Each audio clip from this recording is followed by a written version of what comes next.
जी बहुत शुक्रिया आप दोनों लोगों का। और अब इस बातचीत का आखिरी राउंड शुरू होगा, डज गॉड एग्जिस्ट की ये बहस मुफ्ती शमाइल नदवी और जावेद अख्तर साहब के बीच।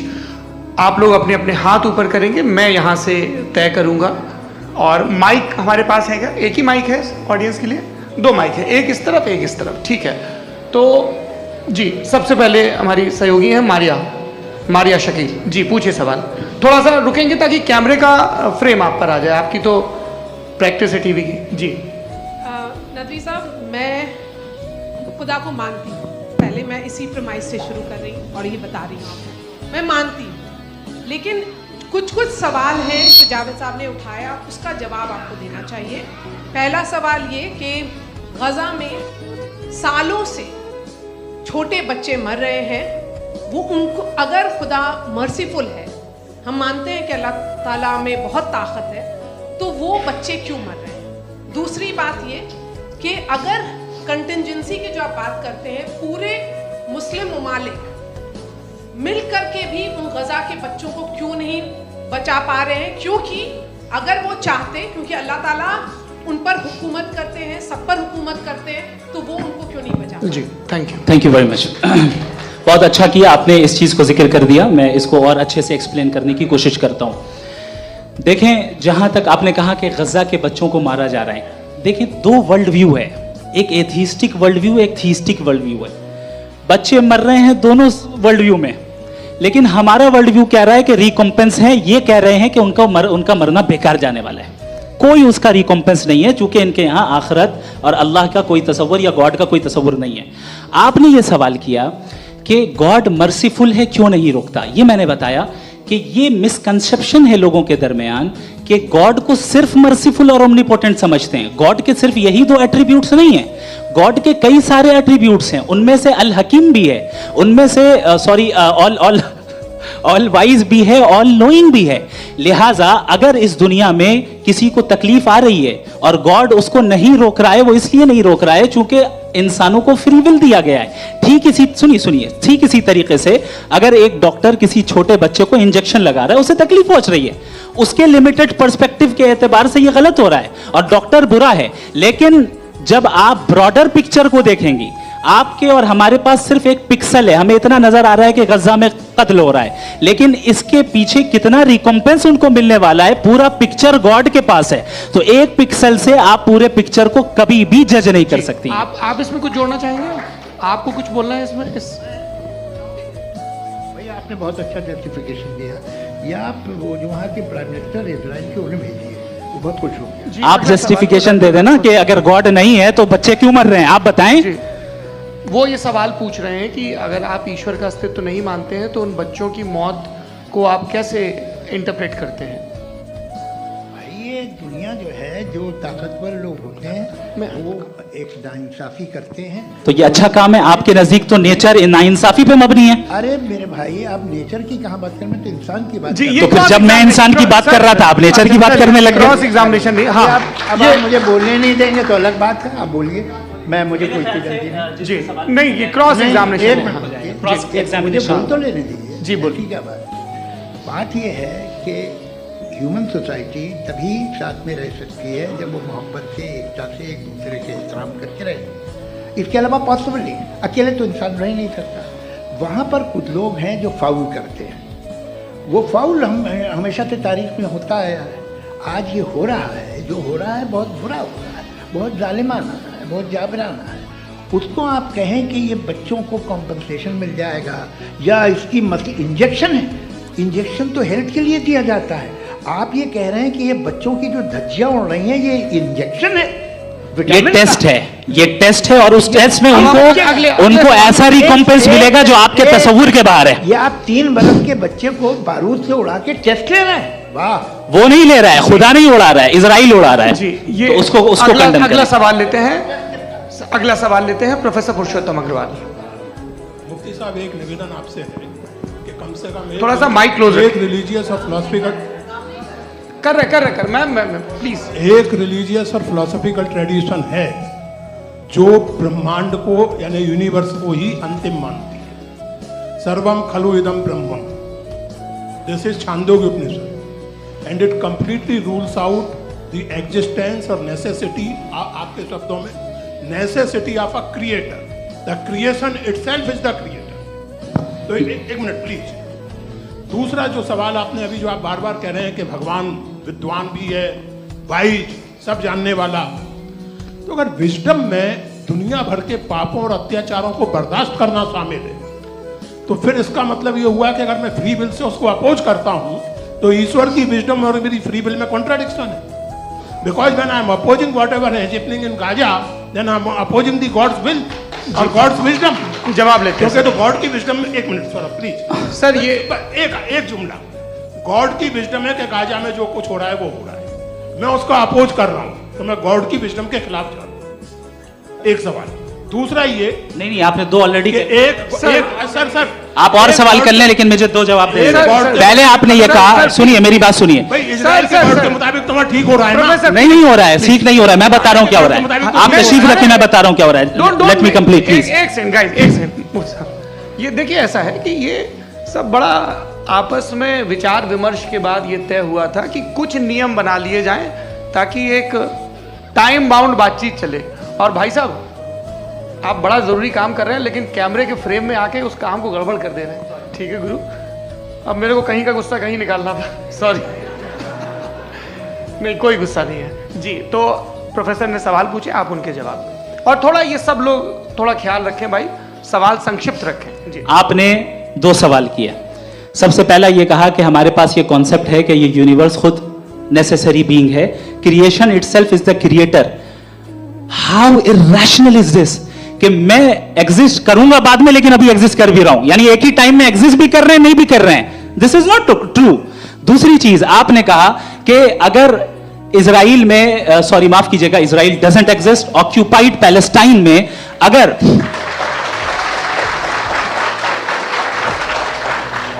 ऑक्यूपाइड पैलेस्टाइन में बच्चों को मारा जा रहा है फ्री विल की वजह से और गॉड नहीं रोक रहा, ये कॉन्ट्रडिक्शन है। ये बताइए कि एक एग्जाम में एक बच्चा गलत आंसर लिख रहा है, सुनिए, एग्जामिनर चाहे तो रोक सकता है, क्यों नहीं रोक रहा है? ये कॉन्ट्रडिक्शन है, ये कॉन्ट्रडिक्शन नहीं है। माइक नहीं सर, ये आपस में जी, ये क्या आपका सवाल? माइक दीजिए। फ्री विल दिया गया है टेस्ट के लिए, अकाउंटेबिलिटी के लिए। अगर फ्री विल नहीं होता तो आप कहते हैं हमें रोबोट बना दिया गया। नॉट मिसरिप्रेजेंट माय पोजीशन, आपकी जो भी पोजीशन, मैं अपनी फ्री विल के नाते, अपने ह्यूमन विजडम के नाते गाजा में हो रही अत्याचार का विरोध करता हूं। बिल्कुल करना चाहिए। के हिसाब से मैं गॉड की विजडम का विरोध कर रहा हूं? बिल्कुल नहीं, समाज हो रहा है गॉड, बिल्कुल भी नहीं, बिल्कुल भी नहीं। उसका वहां पर गाजा में कत्ल होना ये इंसानों के गलत इस्तेमाल का नतीजा है, फ्री विल के इस्तेमाल का नतीजा है। गॉड इसका हुक्म नहीं देता, उससे रोकता है। यही तो मसला है ना, आपके लिए कॉन्सेप्ट क्लियर? नहीं भाई, आपने तो बताया था इंजेक्शन लगाने से बच्चे को तकलीफ होती है, ये इंजेक्शन लगा। सर आप ऐसे रेटोरिक स्टेटमेंट दे तब तो कोई मसला नहीं समझते रहेंगे। This is a rhetoric statement, this is not a logical argument sir. I am sorry, I am sorry. आखिरी 30 मिनट बड़े मुश्किल होने वाले हैं जी। मुफ्ती साहब आगे बैठे हैं, इनको माइक दीजिए। हाँ तरुण, माइक आप अपने पास रखिए, आपको कैमरे का फ्रेम पता है जी। सबसे पहले दोनों को मुबारकबाद। एक सर अपना आप नाम बता दें। आप अमेरिका में शिकागो में रहते हैं, इतना मुझे याद है। बताया आपको, यासिर नदीम अलवाजदी मेरा नाम है। जावेद सर, आपसे एक क्वेश्चन है इन्फिनिट रिग्रेस के ताल्लुक से। एक हाइपोथेटिकल सिनेरियो है, मसलन अगर आप सर माइक थोड़ा सा प्लीज क्लोज रखिए जी।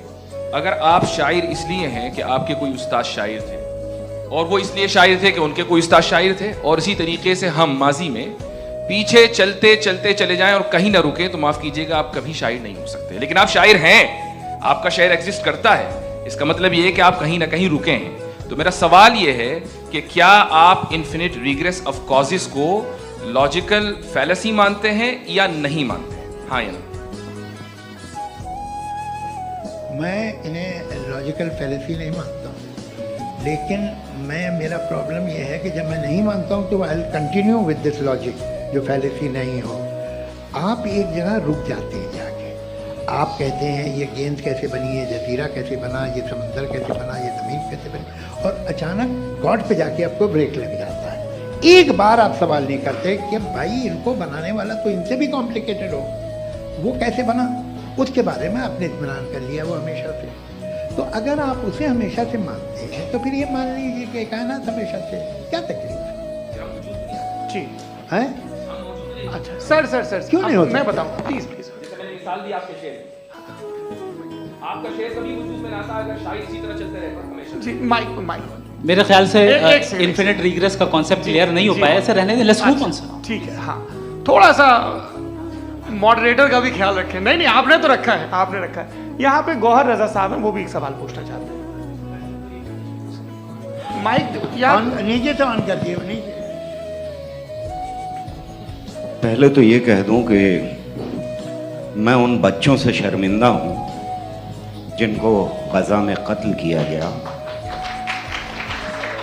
क्योंकि हमारे होते हुए कत्ल किया गया। लेकिन उससे ज़्यादा शर्मिंदगी इस बात से हुई कि मुझे लगा कि मुफ्ती साहब उसको जस्टिफाई कर रहे हैं। बिल्कुल भी नहीं, आप बहुत ही गलत मुझे बात लगा कर- मैं गलत हो सकता हूं। बिल्कुल गलत मैं है। सवाल पूछ रहा हूं। सवाल मैं देखिए, सवाल अगर पूछ रहा हूं। एक मैं सेकंड, जावेद भाई गौर से साहब, एक डिसएग्री सेकंड, करता गौर साहब, हूं। एक सेकंड देखिए, अगर देखिए सर एक सेकंड आप सर वेट वेट अरे आप कुछ मेरे पहले मुझे अपनी बात कह लेने दीजिए। अगर ऑडियंस तय करेगी तो फिर मॉडरेटर का मतलब नहीं। मेरा आप सबसे ये कहना है, ये बहस दो लोगों के बीच में है, एक तरफ मुफ्ती साहब, एक तरफ जावेद साहब। पिछले 1.5 घंटे से ये लोग अपने अपने तर्क रख रहे हैं। आपकी इनसे इत्तेफाकी हो सकती है, ना इत्तेफाकी हो सकती है। मेरे उस्ताद मुझे सिखा गए हैं कि मुखामुखम में असहमति की गुंजाइश बची रहनी चाहिए। अगर मैं आपकी बहुत इज्जत करता हूं गौहर साहब, आपने जो कमाल की किताबें लिखी साइंटिफिक टेम्परामेंट, लेकिन मेरी ये गुजारिश है आप सबसे कि यदि आप इन लोगों ने जो बोला उन पर टिप्पणियां करेंगे तो ना वक्त की पाबंदी रहेगी ना वो अनुशासन। आप सवाल पूछ लें, उस सवाल में जो बात आ जाए वो आ जाए। मैं जावेद साहब से डिसएग्री करता हूं, इसलिए जावेद साहब से सवाल पूछ रहा हूं। आपका सवाल जावेद अख्तर साहब से। और सवाल ये है मेरा कि जावेद साहब ने कई बार लॉजिक का इस्तेमाल किया कि साइंस में लॉजिक है और रिलीजन में लॉजिक नहीं है। मेरा ख्याल ये है कि रिलीजन में भी लॉजिक है, लेकिन उस लॉजिक की बेसिस ये है कि आप रुक जाते हैं, जिसका जिक्र जावेद साहब ने बार बार किया, यानी खुदा के तसव्वुर पे आते हुए, गॉड के तसव्वुर पे आते हुए रुक जाते हैं। और इसमें सवाल पूछना मतलब फॉरबिडन होता है। सवाल ये है कि क्या जावेद साहब इससे एग्री करते हैं कि साइंस की लॉजिक अलग है और रिलीजन की लॉजिक अलग है? बताइए सर। देखिए 3 चीज़ें हैं, साइंस है, एक है मंतिक है, इस्तिदलाल है, और एक जो है कुछ भी नहीं है, फेथ है, अकीदा है। मैं अकीदे की लॉजिक का कायल नहीं हूँ। मुझे आप इस्तिदलाल से, लॉजिक से, रीज़न से समझाइए, मैं मानने को तैयार हूँ, मेरा क्या नुकसान होगा। लेकिन ये कि अकीदे पे मैं नहीं जा सकता। अकीदे का मतलब है कि तुम ये मान लो, सवाल ना करो, ये नहीं।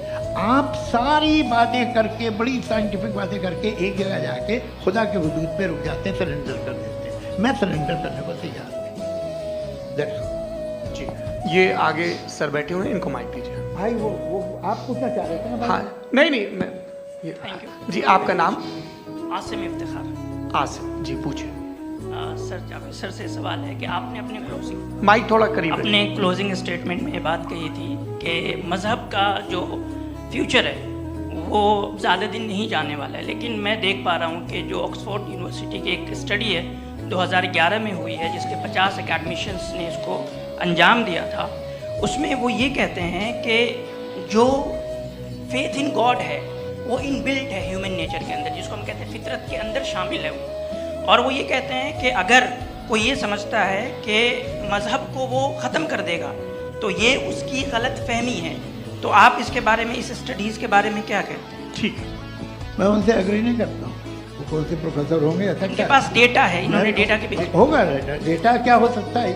फ्यूचर का डेटा तो नहीं हो सकता ना उनके पास, प्रेजेंट का डेटा हो सकता है। डेटा आपने सुना 100 साल पहले का बाद का डेटा, मैंने तो नहीं सुना आज तक। तो आज उनकी ये राय है और हो भी रहा है, ठीक है। दुनिया में तरह तरह की राय है लोग, लेकिन मैं समझता हूँ कि वक्त के साथ इंसान ज़्यादा से ज़्यादा रीजनेबल और लॉजिकल होता जा रहा है। आज आप देखिए वेस्टर्न यूरोप में क्या परसेंटेज है नॉन बिलीवर्स की, बहुत हाई। वहाँ चर्च खाली पड़े होते हैं। तो अल्टीमेटली तो इंसान कोई ऐसी बात बहुत अरसे तक नहीं मान सकेगा, चाहे गलत या सही, जो उसे उसके दिमाग को, उसके जहन को, उसकी लॉजिक को अपील करते हैं। वो कह रहे हैं तो ऑक्सफोर्ड के होंगे, तो कैम्ब्रिज के होंगे, मुझे क्या लेना देना। उनका डेटा मुस्तकबिल का नहीं हो सकता है। जी दीपक, हाँ पूछिए। मैं आऊँगा, अभी पीछे की साइड भी आऊँगा, माइक वहीं भेजूंगा 2-3 साल के लिए। जी जावेद साहब, आपसे सवाल है। नमस्ते। अरे भाई सर, अगर आप ही लोग तय करना है तो फिर 200 लोग तय कर लें। ये सब नहीं sir, please don't do this sir, everybody has a right sir, but we can only take selected questions. Sir, ये यंग लोग भी हैं तो इनकी ये अब उतने यंग, भाई आप यंग हैं कि नहीं हैं? वो कह रहे हैं वो भी यंग हैं साहब, आप उनकी नौजवानी पर दावा उनको ही करने दें। हाँ मुफ्ती साहब आप यंग, हाँ पूछे।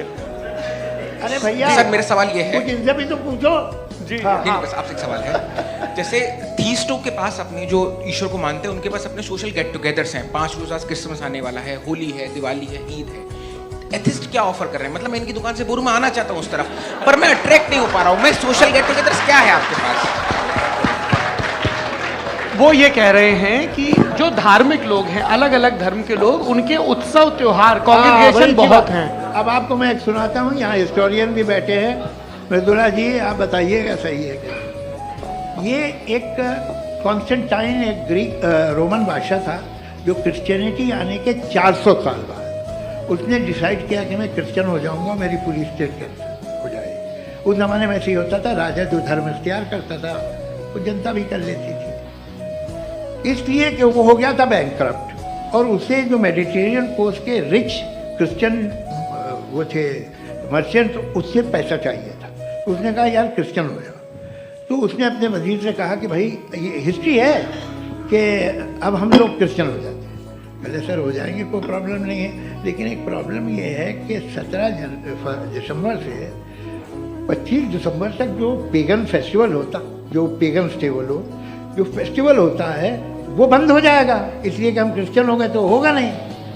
तो वो बच्चों को बहुत बुरा लगेगा, पब्लिक को बहुत इंजॉय करते हैं, खासतौर से 25 को मेन डे। हाँ ये तो सही कह रहे हो, ये जीसस क्राइस्ट की पैदाइश कब थी? पहले साहब वो अप्रैल में थी, नहीं कट करो, वो 25 दिसंबर को है। यह हकीकत है। और 400 साल बाद क्रिश्चियनिटी के अप्रैल से दिसंबर ले आए, और इसलिए कि यहाँ पेगन फेस्टिवल होता था। अब मनाते हैं आप। ये जो सारे फेस्टिवल हैं ये रिलीजन से, हर एक को एक इंटरटेनमेंट डिपार्टमेंट चाहिए होता है अपनी कंपनी चलाने के लिए।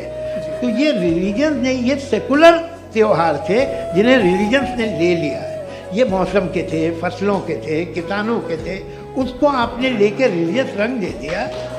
ये कोई रिलीजन से थोड़ी आए आप।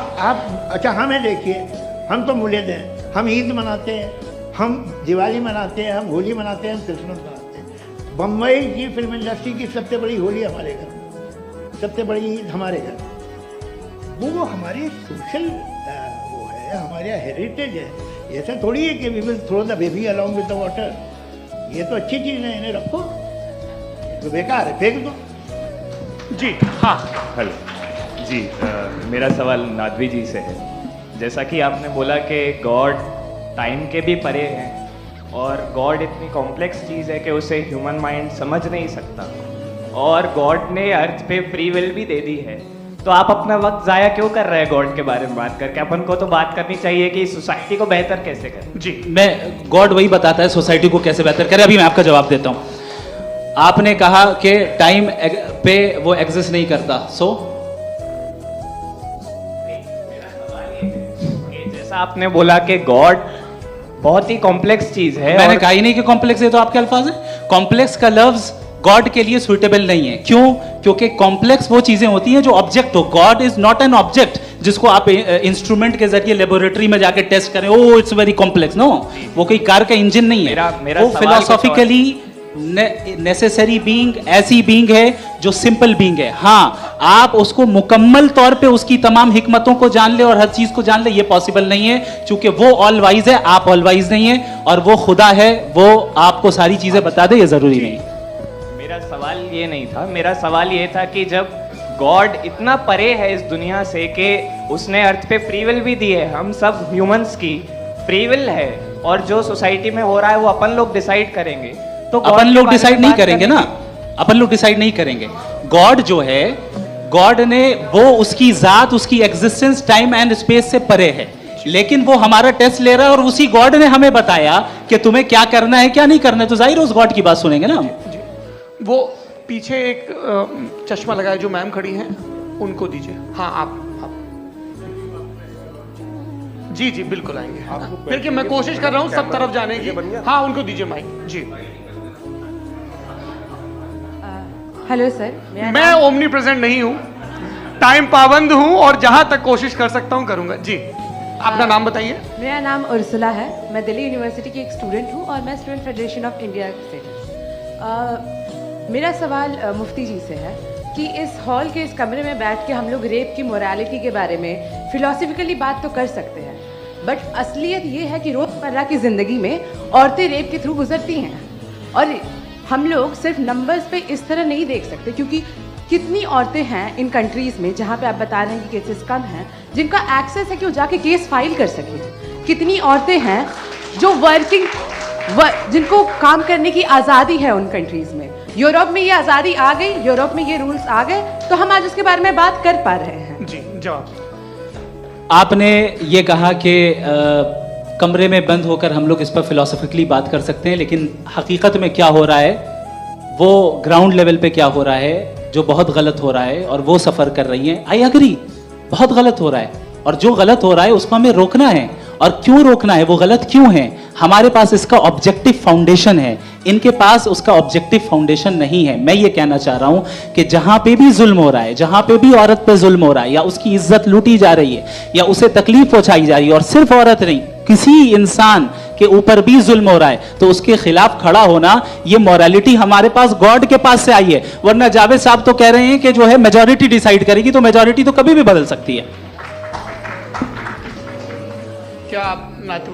ये थोड़ी सी आपको गलतफहमी है। मैं अगर मेरे जुमले से ये मतलब निकला या मैंने कहा कि ये जुमला मैं वापस लेता हूँ, ये मेरा मतलब ही नहीं था कि मेजॉरिटी डिसाइड करे।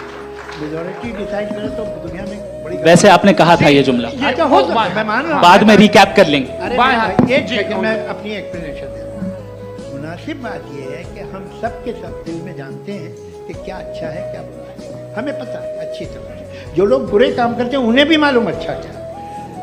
यही तो सवाल था हजरत कि फिर ये मोरालिटी आई कहां से? Cross examination. हाँ जी हाँ। मोरालिटी साथ रहने की डिजायर से आई, यानी साथ रहकर जो कुछ कह दे जो कुछ कर दे वो हो जाएगा? नहीं नहीं, तो आप कायदे से रह ही कर सकते हैं जब तक लोगों में मोरालिटी हो, वरना क्यास हो जाएगा। ये आपको कैसे पता? जी हमने देखा ना, जहाँ मोरालिटी का क्यास हो गया, हम देखते हैं। कहाँ पे देखते भाई दुनिया में आप जो आप कहीं पे अगर गलत हो रहा है इस बहस तो के उसको बाद आप मैं आप लोगों देखिए, को सर मुफ्ती साहब, आप एपिस्टेमोलॉजी की बात कर रहे हैं, मैं ऑन्टोलॉजी की बात कर रहा हूं। मैं इस बहस के बाद आप दोनों लोगों को चाय पे होस्ट करूंगा, वहां पे क्रॉस एग्जामिनेशन कर लीजिएगा। अभी ऑडियंस का हक मार रहे हैं आप लोग भाई, सर जस्ट लोग हैं आप लोग। और ये भाई ये हाँ उधर आएंगे, जी सर आएंगे। अच्छा सर मेरा नाम लईकुर रहमान है और मैं अलीगढ़ मुस्लिम यूनिवर्सिटी का स्टूडेंट हूँ, और जहाँ तक मुझे पता है कि sir you are also product of Aligarh Muslim University. मैं भी उसी चमन का बुलबुल। हाँ सर, तो बहुत खुशी हुई मुझे जान करके कि मैं आपसे मिलूंगा। सवाल सर मेरा सवाल ये है, सर सैयद अलैहिर्रहमा का नज़रिया ये था कि खुदा के वजूद को अक़ल के दायरे में रह कर के तलाश करना, न कि पूरी तौर से उसका इनकार कर देना। Sir how will you define it? नहीं तो ये तो आप इन्हें बताइए।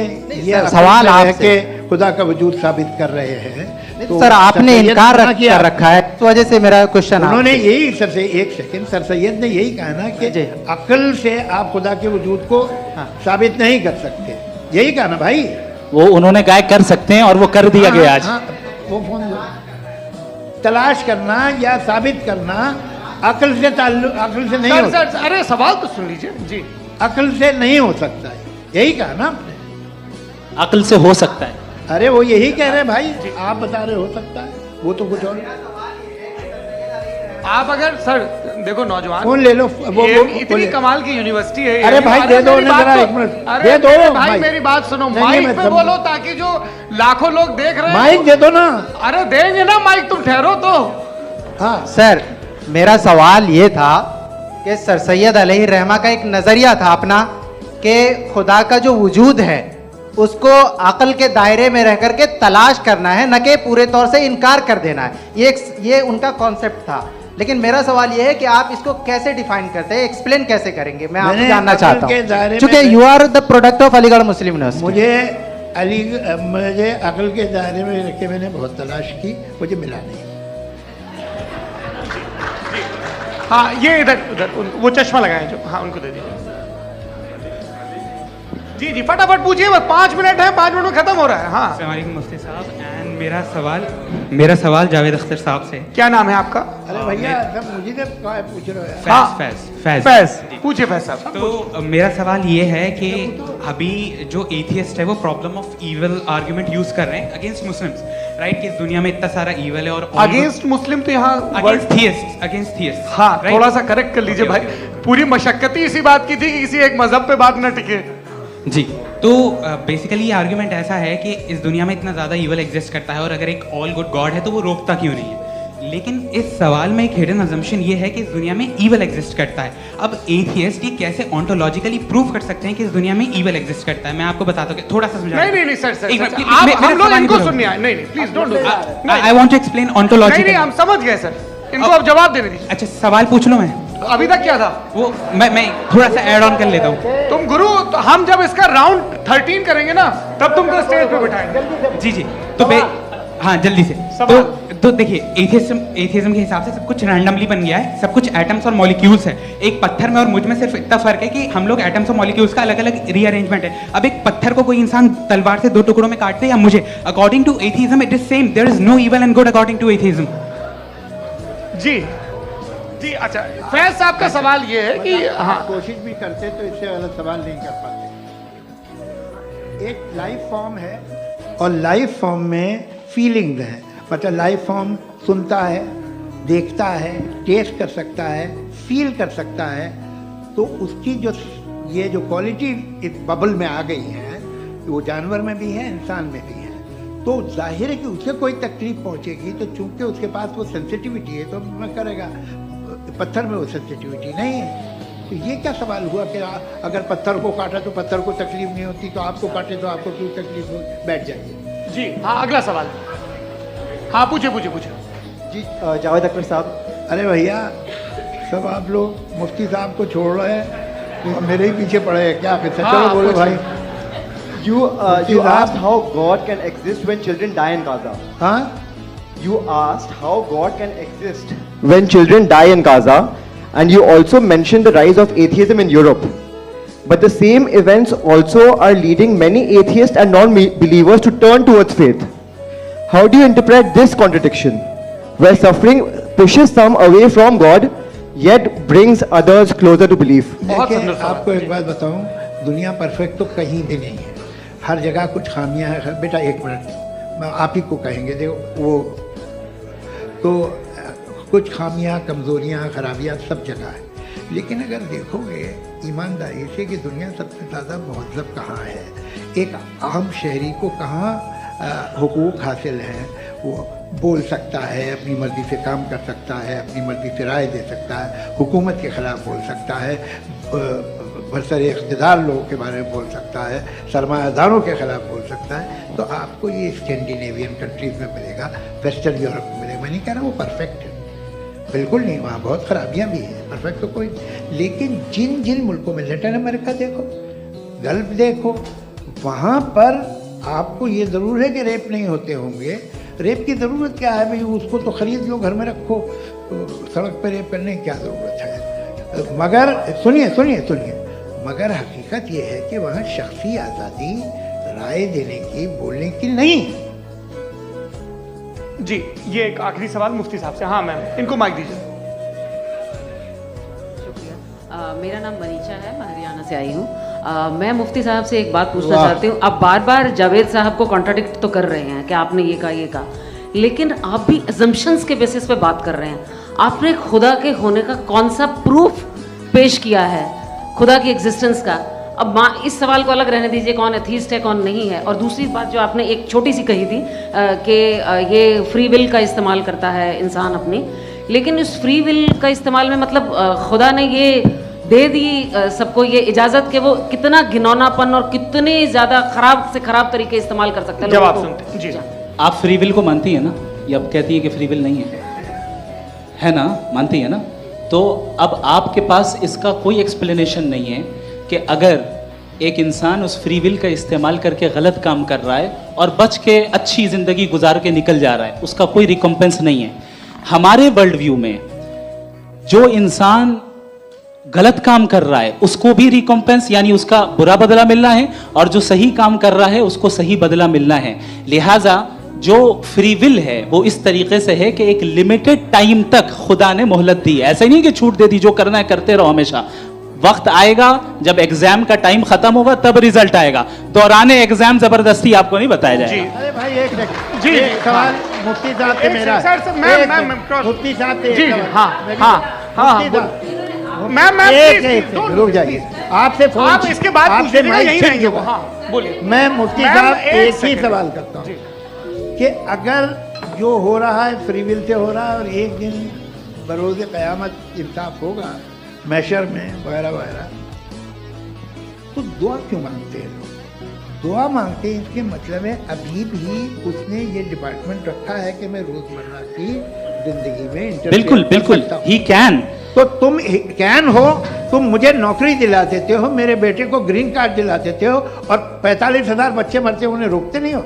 नहीं तो क्या आप ये कह रहे हैं कि इस दुनिया में जालिमों को कभी पकड़ ही नहीं होती है? अरे जो भी पकड़ होगी वो बच्चे रोते हैं। बिल्कुल, देखिए मैंने अपने ओपनिंग स्टेटमेंट में यही कहा था कि जनाब जावेद साहब सिर्फ इमोशनल आर्गुमेंट देंगे। This is an emotional argument. ये छोटे मोटे इसके पीछे का रीजन मैंने बताया क्या है। देखिए मैं बार बार यहाँ पर मंच से आप लोगों को सज्जनों इसलिए कह रहा हूं ताकि थोड़ा सा आपके कॉन्शियंस पे जोर रहे कि आपको ऑर्डर बचा के रखना है। वक्त तय हुआ था, ये वक्त पूरा हुआ, आपने इतने धैर्यपूर्वक सुना, मैं आप सबका बहुत बहुत शुक्रगुजार हूं। यदि इन दोनों विद्वानों की इच्छा होगी तो कभी हम इस बातचीत का राउंड 2, राउंड 3, यही तो देखिए खूबी है इंसान की कि बहस मुबाहसे में वो पड़ा रहता है।